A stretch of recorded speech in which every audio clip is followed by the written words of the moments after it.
ഇവർ ഈ മുജാഹിദുകളുടെ പ്രധാനപ്പെട്ട ഒരു വാദം എന്ന് പറഞ്ഞാൽ അവരാണ് ഈ മുസ്ലിം സമുദായത്തിൻ്റെ വിദ്യാഭ്യാസ പുരോഗതി, സ്ത്രീ വിദ്യാഭ്യാസം, അത്തരം കാര്യങ്ങളിൽ അവരാണ് മുന്നോട്ടുണ്ടായത്, അവരാണ് നവോത്ഥാനം കൊണ്ടുവന്നതെന്നാണ് പറയുന്നത്. അതെ, അത് അങ്ങനെ പറഞ്ഞെങ്കിലല്ലേ അവർക്ക് കടന്നു വരാൻ കഴിയുള്ളൂ. അതുകൊണ്ട് സുന്നികൾ ചെയ്ത ഓരോ നല്ല കാര്യങ്ങളും എടുത്തിട്ട് അവകാശപ്പെടുക, അപ്പം അവർക്ക് ജനമധ്യത്തിലേക്ക് ഇറങ്ങി വരാൻ കഴിയും. അല്ലെങ്കിൽ ഞങ്ങളിവിടെ എല്ലാമുണ്ട്, നിങ്ങളിപ്പോൾ ഇറങ്ങി വരണ്ടെന്ന് പറഞ്ഞ് ജനങ്ങൾ തട്ടിക്കളയും. അത് തട്ടാതിരിക്കാൻ അവർ കണ്ടുപിടിച്ച ഒരു കൗശലമാണത്. അല്ലാതെ അവരിവിടെ ഒന്നും കൊണ്ടുവന്നിട്ടില്ല. അവർ ഈ ഭിന്നിപ്പ് തന്നെയാണ് കൊണ്ടുവന്നത്. കൊടുങ്ങല്ലൂരിൽ 922 സ്കൂൾ തുടങ്ങി. സുന്നികൾ എന്ന സ്കൂൾ തുടങ്ങി. സുന്നികൾ മദ്രസ തുടങ്ങിയത് 52-ലാണ്. 22-ൽ അവർക്ക് സ്കൂളുണ്ട്. എന്ന് മാത്രമല്ല, സ്കൂളിൽ പോകാത്തവരെ അവരുടെ മാനുകൾ ബഹിഷ്കരിച്ചു. സ്കൂളിലേക്ക് കുട്ടികളെ അയക്കൂലെങ്കിൽ ബഹിഷ്കരിക്കും, മാനിൽ ഒന്നും ചെയ്തു കൊടുക്കൂല. കേരള മുസ്ലിം ഐക്യസംഘത്തിന്റെ വിദ്യാഭ്യാസ പ്രവർത്തനങ്ങൾ കൊടുങ്ങല്ലൂർ പ്രദേശത്ത് മാത്രമായി ഒതുങ്ങി നിന്നില്ല. ഇ കെ മൗലവിയും സംഘവും കൊടുങ്ങല്ലൂർ നടത്തിയ വിദ്യാഭ്യാസ പ്രവർത്തനങ്ങൾക്ക് സമാനമായി അദ്ദേഹത്തിന്റെ സഹപ്രവർത്തകനും ഐക്യസംഘത്തിന്റെ മുന്നണി പോരാളിയുമായിരുന്ന ഷെറൂൽ സാഹിബ് കാസർഗോഡ് ഉൾപ്പെടുന്ന തെക്കൻ കാനറ പ്രദേശങ്ങളിൽ വിദ്യാഭ്യാസ പ്രവർത്തനങ്ങൾക്ക് നേതൃത്വം നൽകി. അതായത് ഐക്യസംഘത്തിന്റെ ആളുകൾ കൊടുങ്ങല്ലൂരും പ്രവർത്തിച്ചു.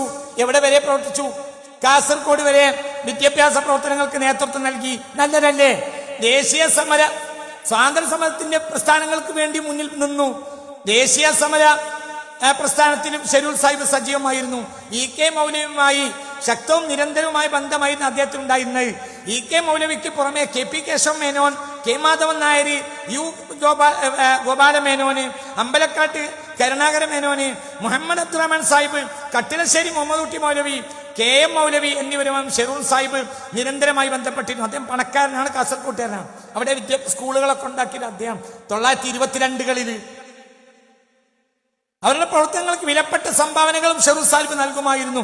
ദേശീയ സമരങ്ങൾക്ക് നേതൃത്വം നൽകിയിരുന്ന മാതൃഭൂമി ദിനപത്രത്തിന്റെ അക്കാലത്തെ സാരഥികളെ എല്ലാം നേരിൽ പോയി കണ്ട് പരിചയപ്പെടുകയും അവരുടെ ആശയങ്ങൾ നാട്ടിൽ പ്രചരിപ്പിക്കാൻ മുന്നിൽ നിൽക്കുകയും ചെയ്തിരുന്ന ദേശസ്നേഹി കൂടിയായിരുന്നു ഷെറൂൽ സാഹിബ്. ദേശീയ സ്വാതന്ത്ര്യ സമര സേനാനികളുമായി കത്തിടപാടുകൾ നടത്തുന്നത് അദ്ദേഹത്തിന് പതിവായിരുന്നു. നല്ലതോ ചീത്തയോ? പറ, നല്ലതോ ചീത്തയോ? നല്ലത്. മുസ്ലിം സമുദായ പരിഷ്കരണ പ്രസ്ഥാനമായ കേരള മുസ്ലിം ഐക്യസംഘം കൊടുങ്ങല്ലൂരിൽ പിറന്ന കാലം 23 മുതൽ അതിന്റെ നേതാവായിരുന്ന ഷെറൂൽ സാഹിബ് ഇ കെ മൗലവി ആണെന്ന് ഇ കെ മൗലവി എഴുതിയിട്ടുണ്ട്. കുട്ടികളെ നീ കേട്ടോളൂ. 922 മുതൽ കൊടുങ്ങല്ലൂരിൽ സ്കൂളുണ്ട്. ആർക്ക്? കേരളത്തിലെ ആദ്യത്തെ വഹാബി പ്രസ്ഥാനത്തിന് സ്കൂളുണ്ട്. എന്താ നിങ്ങൾ വക വെച്ചു കൊടുക്കണേ? നേര് വക വെച്ച് കൊടുക്ക്. ഉണ്ട്. സമകാലിക മലയാളത്തിലേക്ക് ഞാൻ വീണ്ടും തിരിച്ചു വരാം. 2022 30-കളിൽ തന്നെ നടക്കുന്ന മറ്റൊരു മാറ്റമാണ് ഓത്തുപള്ളികളുടെയും മദ്രസകളുമായുള്ള പരിണാമം. അതും നവോത്ഥാനവാദികളുടെ സ്വാധീനത്തിൽ തിടം വെച്ചതാണ്. 30-കളിൽ അവർക്ക് മദ്രസ, നമുക്ക് മദ്രസ 52. നമ്മളെ മദ്രസ തുടങ്ങുന്ന 52. കേരളം മുഴുവൻ ഉള്ള നമ്മക്ക് 52-ൽ ആകുള്ളത് 10 മദ്രസ. അവർക്ക് മദ്രസ 30-കളിൽ തുടങ്ങി, നേരത്തെ തന്നെ പോയി. അവർക്ക് ലക്ഷ്യം ഉണ്ടായിരുന്നു. നല്ലോണം മനസ്സിലാക്കണം.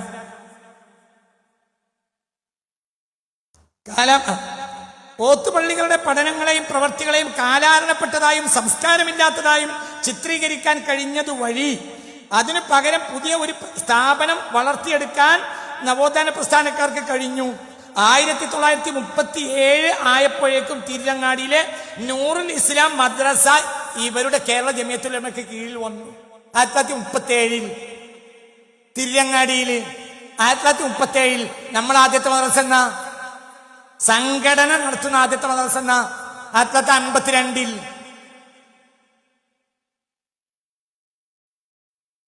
തിരങ്ങാടിയിൽ നൂറുൽ മദ്രസ പോലുള്ള സ്ഥാപനങ്ങൾ വളർന്നു പോലുള്ള സ്ഥാപനങ്ങൾ വളർന്നു വന്നു. 1947 ആയപ്പോഴേക്കിന് അറബിക് കോളേജ് ഉണ്ടായി. നമ്മൾ ആദ്യത്തെ അറബിക് കോളേജ് ഏതാ? സംഘടനയ്ക്ക് കീഴിൽ ആദ്യത്തെ അറബിക് കോളേജ് എന്താ? 1963 ഇവര് അറബിക് കോളേജ് ഉണ്ടാക്കാൻ വേണ്ടി തീരുമാനിക്കുന്നത് 1924. നമ്മൾ തീരുമാനിക്കുന്നത് 63.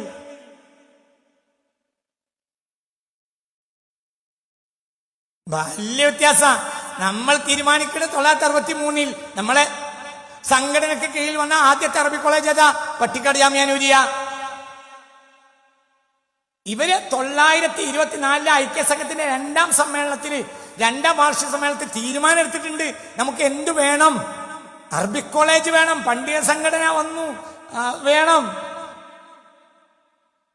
1940കളുടെ 2ാം പടിയിൽ സലഫി മദ്രസ പാഠപുസ്തകങ്ങൾ അച്ചടിച്ച് വിതരണം ചെയ്തു. 1940കളെ 2ാം പകുതിയിൽ, അതായത് 45ഓട് കൂടി മദ്രസ പാഠപുസ്തകം അച്ചടിച്ച് വിതരണം ചെയ്തു. ആര്? വഹാബികള്. നമ്മളെ പാഠപുസ്തകം എന്താ വരുന്നത്? 1952.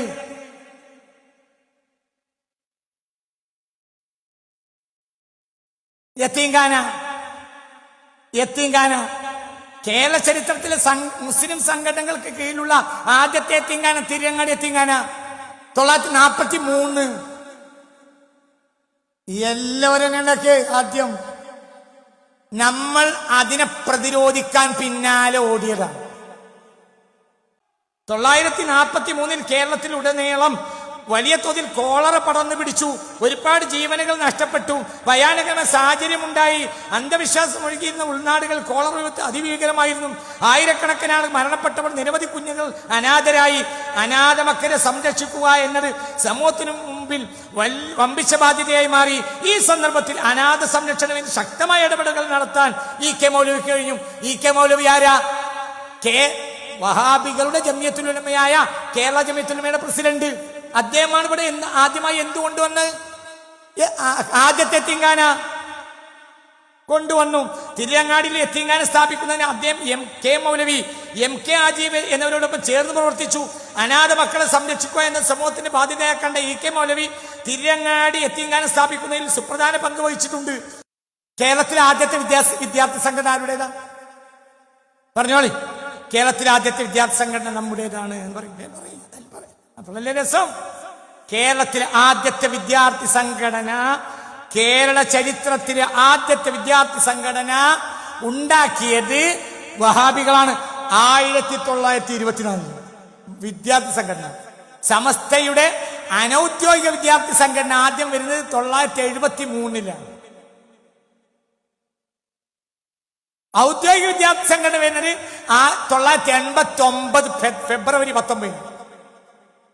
മനസ്സിലായില്ല? സുന്നികളുടെ വിദ്യാർത്ഥി സംഘടന ആദ്യം SSF, പിന്നെ SKSF. SSF 1973. വഹാബികൾ ആദ്യത്തെ വിദ്യാർത്ഥി സംഘടന 24. ആദ്യത്തെ അവരെ വിദ്യാർത്ഥി സംഘടന പ്രസിഡന്റ് ആരാ? മുഹമ്മദ് അബ്ദുറഹ്മാൻ സാഹിബ്. ലീഡർ അല്ല, എവിടുന്നോ ആട്ടിപ്പിടിച്ചു കൊണ്ടുവന്നോനല്ല. അലിഫും ബാവു. ആരാ ലീഡർ? നിങ്ങൾ മുഹമ്മദ് അബ്ദുറഹ്മാൻ സാഹിബിനെ കുറിച്ച് ഒരു ദിവസം വേദന പറഞ്ഞാൽ ഞാൻ 2 ദിവസം വേദന. എനിക്ക് ആ മനുഷ്യനെ അത്ര ഇഷ്ടമാണ്. ലീഡർ തന്നെയാ. കേരള ചരിത്രത്തിൽ ഒരു ലീഡർ ഉണ്ടായിട്ടുണ്ടെങ്കിൽ അത് മുഹമ്മദ് അബ്ദുറഹ്മാനാ.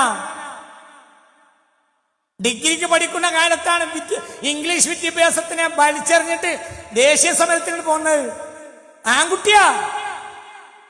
പിന്നെ അദ്ദേഹത്തെ കുറിച്ച് നോവലുകൾ ഉണ്ടായി. നോവലുണ്ടായി, സിനിമ ഉണ്ടായി. ആരെക്കുറിച്ച്? നമ്മുടെ അംബേദ്കർ ആണ് ഒരു നിലക്ക്. ആര്?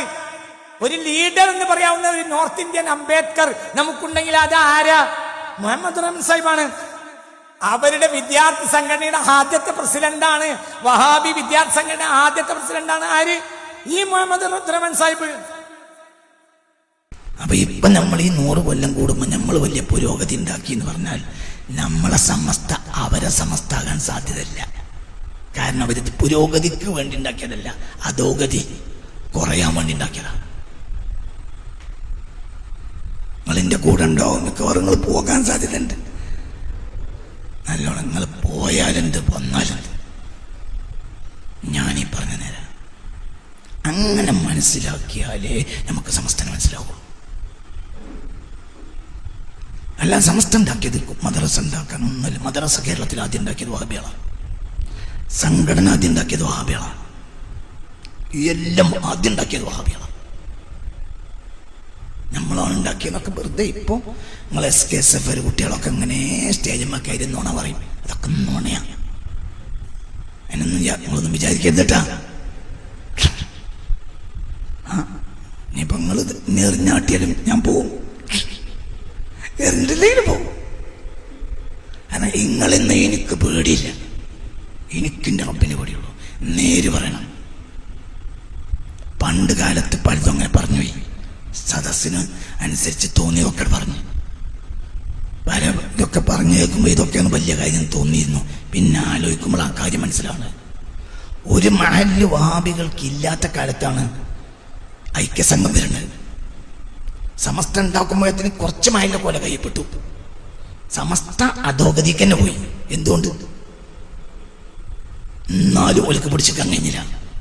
പിന്നെ 100 കണക്കിന് മഹല്ലുകൾ പോയി. ഇന്നോരെ കയ്യിൽ 1000 മഹല്ലുകൾ ഉണ്ട്. ഞാൻ പറഞ്ഞത് ശരിയാണോ അല്ലേ? പറയും. അപ്പൊ ഞമ്മക്ക് പുരോഗതിയല്ല ഉണ്ടായത്. പിന്നെന്തേ? മൊത്തം മഹല്ല് ഓരോ കയ്യപ്പെടുന്നതിൽ നിന്ന് പരമാവധി തടഞ്ഞു നിർത്താൻ നമുക്ക് കഴിഞ്ഞു. പറഞ്ഞു മനസ്സിലായോ? അതന്നെ. ഇതാണ് വസ്തുത. നിങ്ങൾക്ക് തോന്നിയ നോണയൊക്കെ പറയാം. ഇതാണ് സത്യം.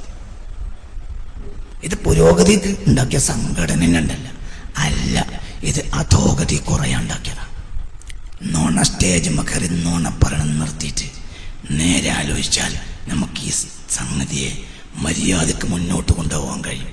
കാക്കക്ക് നോക്കാതെ സ്റ്റേജ് കയറി തോന്നിയത് വിളിച്ചു പറഞ്ഞാൽ നമ്മളിവിടെ ഈ കൊല്ലം അടുത്ത കൊല്ലായിട്ട് പോകിട്ട് പോകും. അള്ളാഹു നമ്മളെ കാത്തിരക്ഷിക്കട്ടെ. എന്തിനാ നമ്മൾ വന്നത് എന്ന് നമുക്ക് ബോധമുണ്ടാണ്. നമ്മൾ വന്നത് സ്കൂൾ ഉണ്ടാക്കാനും മദ്രസ ഉണ്ടാക്കാനും ഒന്നുമല്ല. അതൊന്നും നമ്മളെ ലക്ഷ്യമല്ല, അടിസ്ഥാനമല്ല. ഞാൻ പറഞ്ഞില്ലേ, സംഘടന ഉണ്ടാക്കിയത് ആദ്യം വഹാബികള. മദ്രസ ഉണ്ടാക്കിയത് ആരും? ആദ്യം വഹാബികള. അറബി കോളേജ് ആദ്യം ഉണ്ടാക്കിയത് വഹാബികള. പത്രം ആദ്യം ഉണ്ടാക്കിയത് പറഞ്ഞോളേ വഹാബികള. ഖുർആൻ ക്ലാസ് ആദ്യം ഉണ്ടാക്കിയത് പറയും മനുഷ്യന്മാര് വഹാബികള. പിന്നെന്തിനാ നമ്മൾ മെനക്കെട്ടു? അവരിൽ കാള് ഇടിച്ചു കയറുന്നത് കണ്ടപ്പോൾ ഇതിനെ തടയാൻ ബാക്ക് ഭാഗത്ത് പോയിട്ടോ ഇവിടെയുണ്ട്. ഇതിനു വേണ്ടി നമ്മൾ ഉണ്ടാക്കിയത്.